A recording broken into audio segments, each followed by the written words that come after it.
大家好，我係精要唐明師傅，今日向大家講下星期2026年1月25日至1月31日12生肖運程。臨近農曆新年，節氣能量轉換，吉凶並見。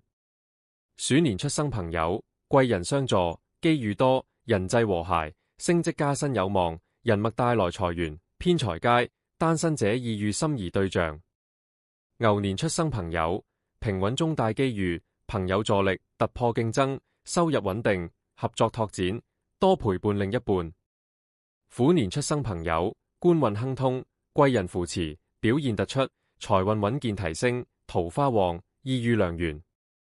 兔年出生朋友，小人干擾，阻力多，冷靜應對，財運波動，慎投資，情緒起伏，易爭執。龍年出生朋友謹言慎行，工作繁瑣，專注處理，偏財一般，宜守不攻，感情互動平淡。蛇年出生朋友，桃花不旺，耐心處理，避免急躁，財運平穩，感情冷淡，需主動溝通。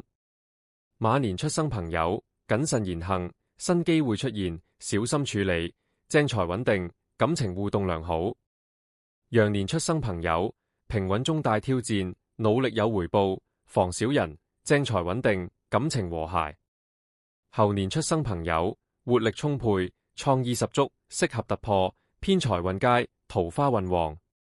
雞年出生朋友，桃花最旺，人際互動多，需謹慎，財運有紅利，波動大，單身者易遇良緣。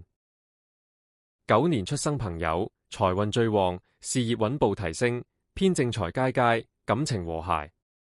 豬年出生朋友，平穩中帶挑戰，需防小人，支出增加，需節制，感情互動平淡。下周運勢最佳，鼠、牛、虎、雞、狗、龍、馬。羊需謹慎，兔、蛇。豬防人際與財務問題。